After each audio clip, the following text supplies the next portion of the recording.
Okay, so have you ever just felt like, where did the year go? I mean, it feels like time is just speeding up, as we get older. It's not just me, right? And that's what we're going to be diving into today, this whole idea of why time flies. And maybe, just maybe, we can figure out how to hit the brakes a little bit. You're so right. That feeling, where did the year go, is something that people have been talking about for, hundreds of years. Yeah. And it's not just a feeling, There's actually a lot of research on this, and there are some pretty concrete explanations, and even some tips on how to, you can't actually slow down time, but you can maybe change how you experience it. Tips. Okay, now I'm really listening, but first I've got to ask you about this thing I've heard, this idea. Like, a year for a 5-year-old feels way longer than a year for, like, a 50-year-old. Like, a year is a huge chunk of time when you're little. Right. Right. That's called the proportion theory.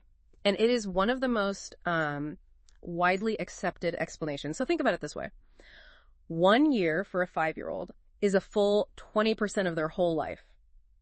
That's a lot, right? Yeah. But for somebody who's 50, a year is like a tiny slice of their experience. So it's a really simple idea, but it goes a long way towards explaining why those early years feel so long. Just like time is literally stretched out when you're young because each unit of time represents a bigger portion of your life. That's kind of blowing my mind right now. But is it just like a perspective thing, or is there actually something different happening in our brains, biologically? Well, this is where it gets really interesting, because it's not just a math thing. It's also how our brains process information. So as we age, the speed at which our neurons are firing and communicating, it slows down. Think about it this way. Little kids, when they're on a road trip, they will notice every single thing. A dog in a passing car, a weird-shaped cloud, Adults, we kind of tune a lot of that out. So it's like kids are taking in from a fire hose of information. Yes. And adults, it's more like a targeted sprinkler system or something. Does that mean that kids' brains are they're forming more memories? Is that what makes time feel longer? That's exactly it. So those young brains, they're just bombarded with all this new stuff, and they create so many really vivid and detailed memories. But as adults, there are just fewer and fewer of those brand new experiences. So we don't encode them with the same level of detail. And those memories are what we use to measure, how time is passing. So yeah, time probably does feel slower when you're younger. Wow. That makes a lot of sense. Yeah. It's like kids are living in high def and adults are in standard def. Okay. I have to tell you about this. A few years back, I took a trip to Italy, right? Everything was new and exciting, and that week felt so long. Yeah. But my daily commute, same route, same everything, it's like it vanishes from my memory. Poof. So what you're describing is the novelty factor. Because our brains are wired to prioritize new and exciting things, and they give them way more attention and processing power. Yeah. It's like our brains are going, hey, this is important, remember this. But routine stuff, not so much. It's like, yeah, we've seen this before. So to make time slow down, I basically just need to keep things fresh and exciting all the time. So maybe I need to switch up my commute. Maybe finally take that pottery class. Yeah, that's a great idea. I'm thinking about. Yeah. Even small changes can, make a big difference. But there's one more thing we haven't talked about yet. Your biological clock. Wait a minute. Is this about my caffeine problem?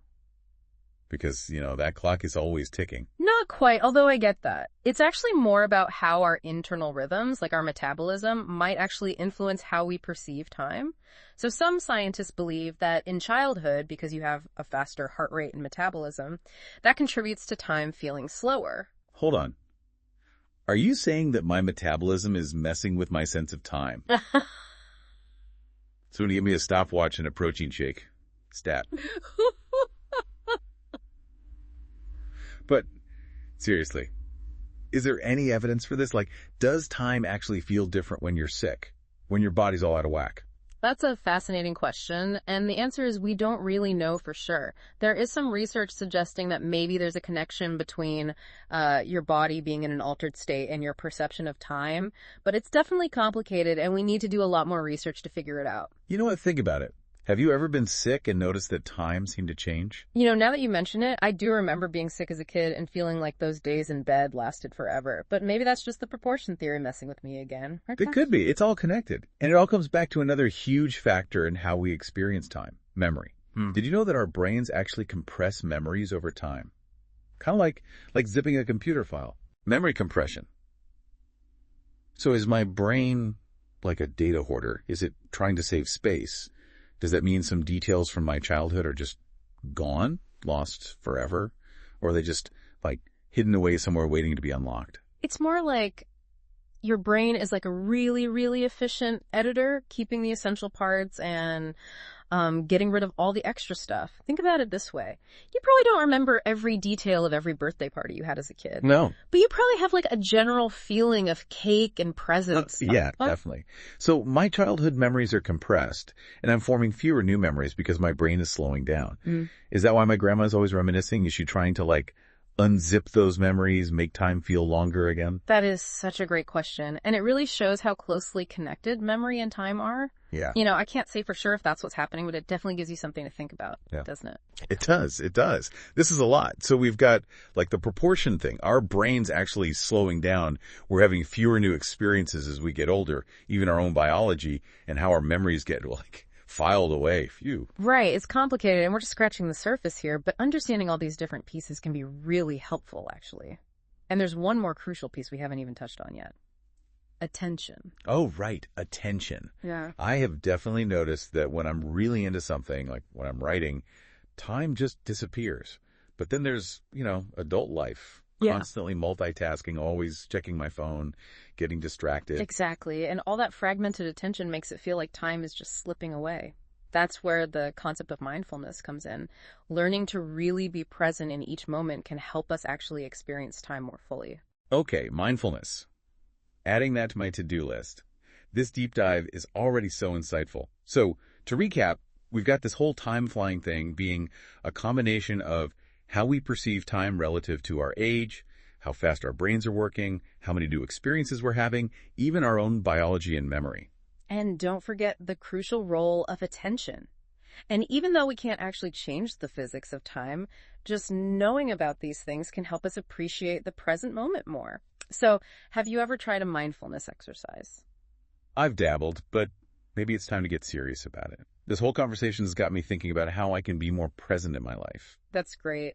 And there's one more piece to this puzzle. It's not just that time feels faster. It's that big chunks of time seem to disappear completely from our memory. What do you mean? Like, I totally forgot what I ate for breakfast this morning. Is that what you're talking about? It's more than just breakfast, though. Think about it this way. When you look back on a year, or even a decade, are there just long stretches where the days just kind of blur together? You might remember specific things that happened, but the everyday stuff, the commutes, the work days, scrolling through social media, it kind of fades into the background. Whoa, you're right. I can barely remember what I did last Tuesday, let alone last month. Yeah. Is that normal? Should I be worried? It's totally normal, and it's another example of how efficient our brains are, but maybe not always in ways we like. Your brain is constantly filtering and organizing information, and it tends to prioritize the new and exciting things or things that were emotionally charged, the routine stuff. Well, it kind of gets filed under not that important. So it's like our brains are making a highlight reel of our lives, but all the in-between stuff gets left on the cutting room floor. That's kind of sad, actually. All those little moments, they make up most of our lives, don't they? That's so true, and that's why a lot of people feel like time is slipping away. It's not just that the years are going faster, it's that we're not really experiencing those years fully. This is making me rethink my whole approach to time. Maybe instead of trying to slow time down, we should try to make those everyday moments more memorable. You're totally on the right track. And that's actually something we'll talk about in the next part of our deep dive. We're going to explore ways to be more mindful, savor those small moments, and create a richer, more vivid experience of time. I am excited to hear more. But before we go too far down that road, is there anything else we should know about why those chunks of time seem to vanish like that? Well, one of the biggest factors is how engaged we are. Think about the things that make you lose track of time. Maybe it's playing music or having a deep conversation or getting lost in a good book. In those moments, you're totally immersed in what's happening, and your brain is making these rich, detailed memories. But when you're doing something passive, like scrolling through social media or watching TV, your brain isn't really engaged. So those moments are less likely to stick. So it's not just about doing like fun things. It's about doing things that really grab our attention. Yeah. Exactly. And that's why routine can be so sneaky. When you're doing the same things every day, your brain kind of goes on autopilot and time just flies by unnoticed. It's like your brain is saying, we've already seen this, let's move on. I'm noticing a theme here. Novelty engagement, attention. They're all connected. The more we can bring those things into our lives, the more likely we are to create lasting memories and really experience time fully. That's a great insight. And it leads to a big question. Can we actually train our brains to be more present? To savor those everyday moments and keep them from fading away. That's what we'll explore in the next part of our deep dive. I can't wait. This is making me think about how I can be more intentional with my time and really make those moments count. Stay tuned, listeners, because we're going to uncover some powerful strategies for slowing down time and savoring the journey. Welcome back to our deep dive into why time seems to fly and what we can do about it. Before the break, we were talking about how our brains, they tend to kind of filter out those routine experiences, and we end up with this highlight reel that doesn't really capture everything. Right, yeah. It's like our brains are playing tricks on us, making us feel like we're missing out on all this time. Yeah. But you were saying that there are ways to, fight back against this, make those everyday moments more memorable. Exactly. And it all goes back to attention. Remember we were talking about how kids' brains are just soaking up all this new information, creating tons of memories. Well, we can actually tap into that as adults, even in situations that are familiar, It's all about shifting our perspective and really engaging all of our senses. So instead of just going through the motions, we need to really be present. Like notice all the little details, the sensations, the things we usually just ignore. That's it. And there are actually some techniques we can use to do this. It's called mindfulness. One of my favorites is the sensory awareness exercise. Basically, you pick an everyday activity like brushing your teeth or walking to work, and as you're doing it, you bring all your attention to the experience. Notice the sights, the sounds, the smells, what it feels like physically. Really try to savor every moment like you're experiencing it for the first time. I like that. It's like turning an ordinary routine into this little mini adventure. But won't that make those activities take longer? Like, if I'm really paying attention to every step I take on my way to work, am I going to be late? That's what everybody thinks. But here's the thing. Mindfulness doesn't actually make time go slower. Literally, I mean. It just makes those moments feel richer, more expansive. When you're really present, your brain is creating more detailed memories. And then later, that experience feels longer. So it's not about stretching out time itself. It's about stretching out our experience of time in those moments. Okay, that changes everything. And the benefits, they go beyond just feeling like you have more time. Mindfulness can reduce stress, increase focus, even make you more creative. It's like hitting the reset button on your brain so you can appreciate the small things and find more joy in everyday life. Sold. I need to try this. But I've got to be honest, I'm not really good at meditating. Or sitting still for a long time. Are there other ways to do this mindfulness thing? Ways that don't involve sitting on a cushion with my eyes closed? Absolutely. Mindfulness isn't about being like a Zen master or anything. It's just about paying attention to what's happening right now without judging it. You can practice mindful eating, mindful walking, mindful listening. The possibilities are endless. I'm starting to see how this all fits together. If we train our brains to be more present, to really savor those everyday moments, they won't just vanish into thin air. They'll become part of our highlight reel. They won't end up on the cutting room floor. Exactly. It's about shifting from quantity of time to quality of time. It's not about cramming more stuff into our schedules. It's about experiencing the things we're already doing more fully. This is making me think about all those times I've rushed through something just to get it done. Like inhaling my lunch at my desk while I'm scrolling through emails. I wasn't even tasting the food. That's such a classic example. We often sacrifice the present moment just to be more efficient or productive, But here's the irony. When we actually slow down and savor things, we often end up being more productive in the long run. We're more focused, we come up with better ideas, and we make fewer mistakes. So being more mindful, it's not about losing time, it's about gaining time. Wow. It is a paradox, isn't it? The more we slow down, the more we seem to get done. And it's not just about work, it's about everything. When we're more present with the people we love, we connect with them more deeply. When we're more present in nature, we appreciate its beauty more. When we're more present with ourselves, well, we just feel more peaceful and content. I'm realizing I've been doing this whole time thing all wrong. Instead of trying to control it or slow it down, I need to surrender to the present moment. Really allow myself to experience it fully. That's a beautiful insight. And it's the key. Let go of the idea that you can manipulate time. All we really have is right now, this moment. Well, what about those times when, I'm stuck in traffic or waiting in a long line? What about those boring meetings? Are you saying I should try to be mindful even then? I know, those moments can be tough. But even then, mindfulness can help. Instead of getting frustrated or impatient, try shifting your attention to something else. Your breath, the sensations in your body, the sounds around you. It's not about pretending that you're enjoying the situation. It's about being present without fighting it. So it's like finding a sense of peace, even in the middle of all the chaos. That's it. And it takes practice. But the more you do it, the easier it gets. And you know what? You might even be surprised at what you find. Those moments that we usually try to avoid, they can actually become opportunities to grow and learn something new. I'm starting to see how mindfulness isn't just about slowing down time. It's about changing how we relate to time. It's about being okay with the present moment, even when it's not exactly what we want it to be. That's a great way to put it. And it brings us to another really interesting aspect of time.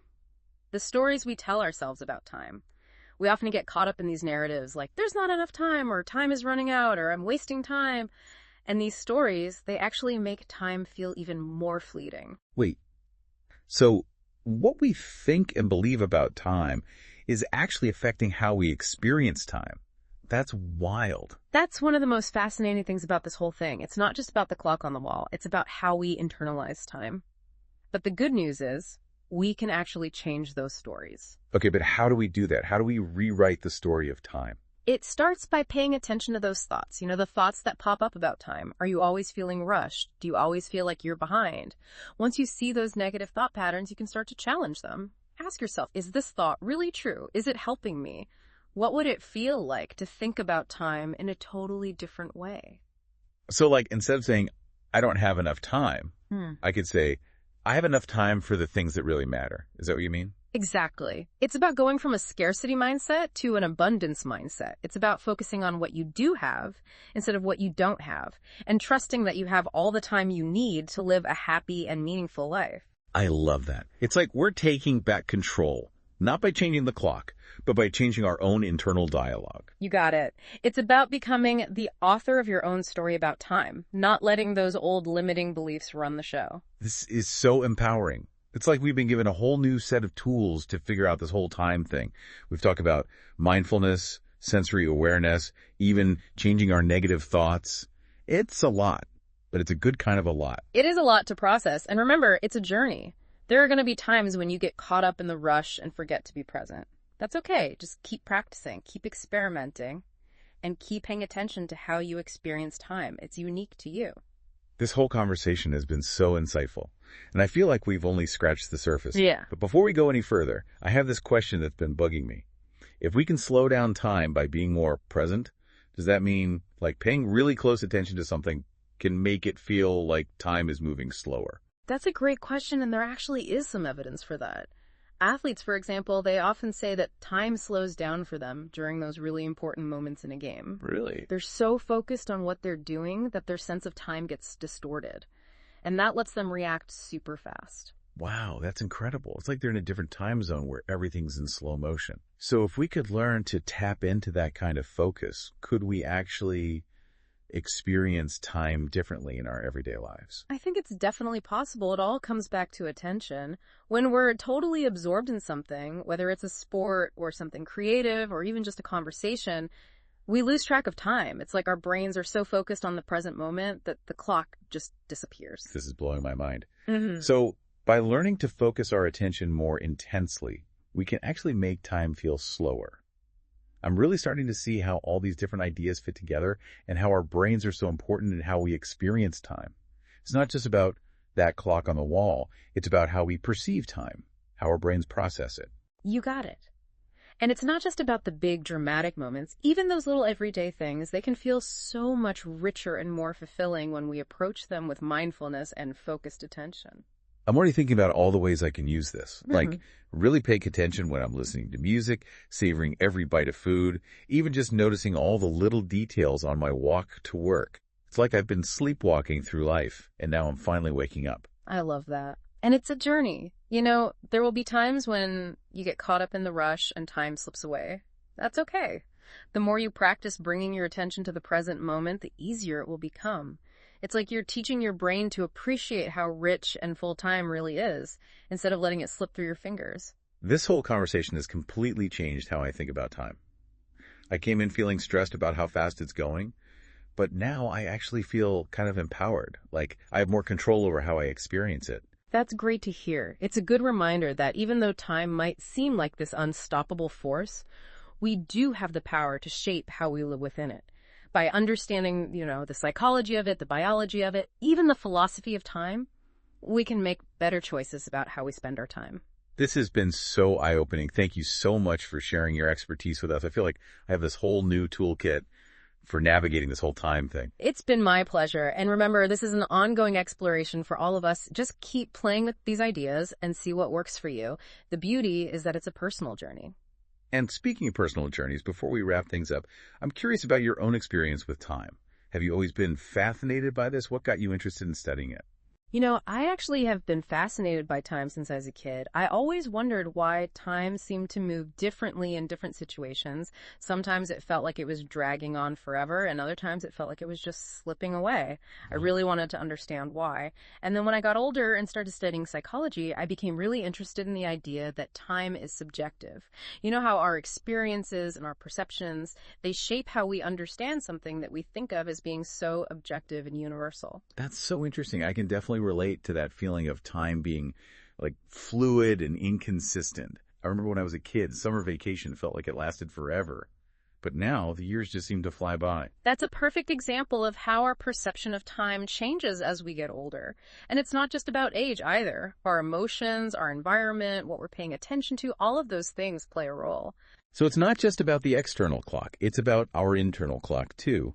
And it sounds like you've spent your career trying to understand how that internal clock works. What are some of the most surprising things you've learned along the way? One of the things that really surprised me is how much control we actually have over our experience of time. We often think of time as this, outside force that controls our lives. But the truth is we have a lot more agency than we think. We can change how we experience time by changing our thoughts, our behaviors, our relationship with the present moment. That's incredibly empowering. It's like we're not just passengers on this train, we're the conductors. Exactly. And that's what makes this whole subject so fascinating to me. It's not just about understanding the science of time. It's about understanding what humans are capable of within time. It's about realizing we have the power to change our experience of time, even if we can't control its actual flow. This conversation has been so mind-blowing.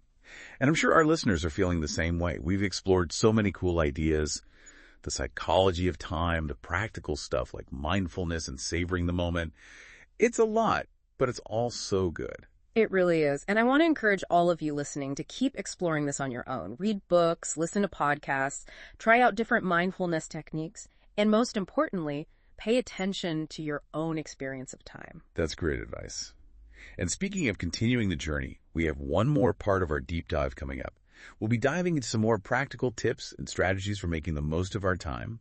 We'll talk about setting intentions, prioritizing our values, and creating a life that really feels authentic and meaningful. I can't wait. It's going to be a great conversation. So stay tuned, listeners, because we're about to unlock the secrets to a more fulfilling, meaningful, and time-rich life.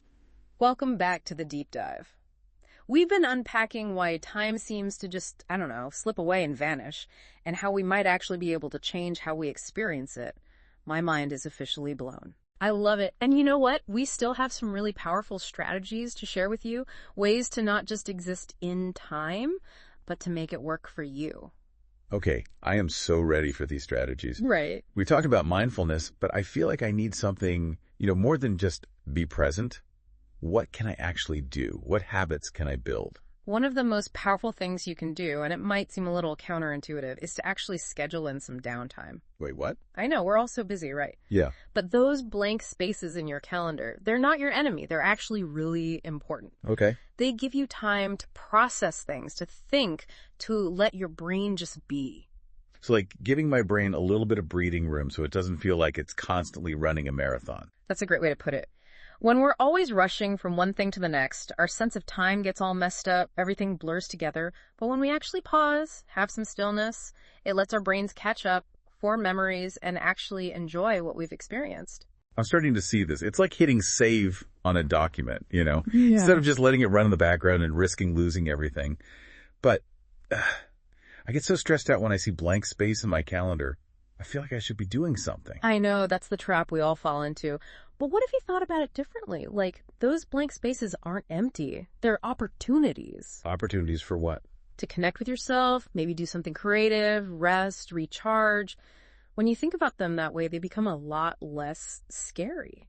Okay, I can try that. So instead of empty space, I'll call it like renewal time. That sounds way better. But what am I actually supposed to do with that time? Just stare at the wall and try to ignore my to-do list? You could, but there are so many other ways to fill that time that feel good and restorative. Maybe take a walk in nature, listen to some music, read a book, call a friend. The point is to choose things that feel nourishing, not draining or like another obligation. So being intentional with our downtime, just like we try to be intentional with our work time. Okay, I can get behind that. It makes me feel less guilty about actually enjoying those breaks. Exactly. And here's another thing you can try.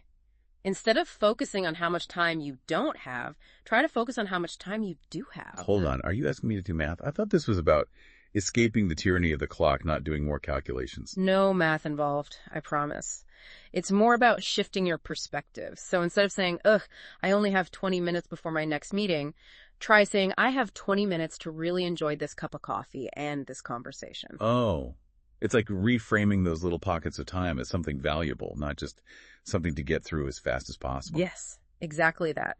When you see those small moments as opportunities instead of obstacles, it changes everything. Those 10 minutes waiting in line or the 15 minutes on your commute, suddenly they become moments to savor, not dread.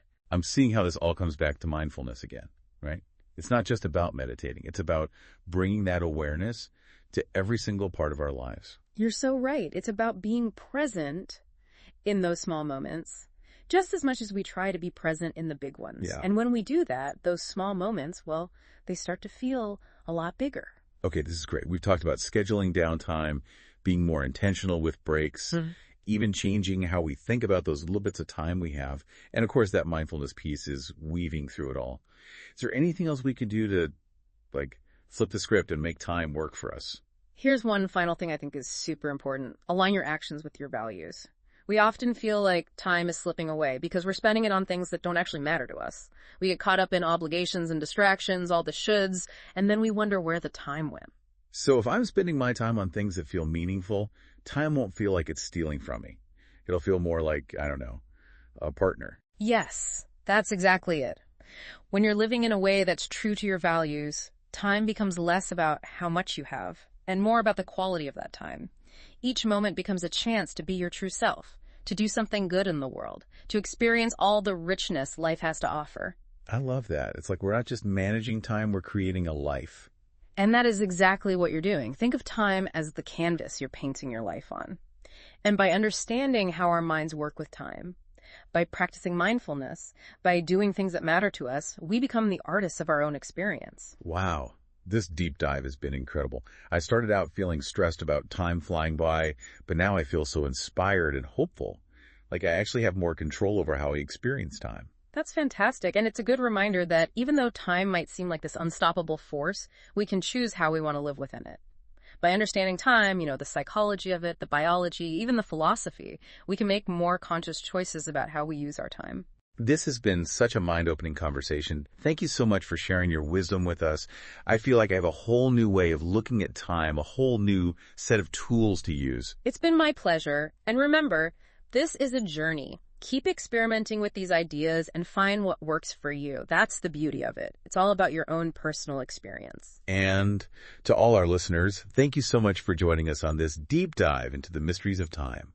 We hope you've learned some valuable things, some new ways of thinking about and working with time. Remember, you're the artist of your own time. You have the power to create a life that is rich, meaningful, and expansive. So, until next time, make each moment count.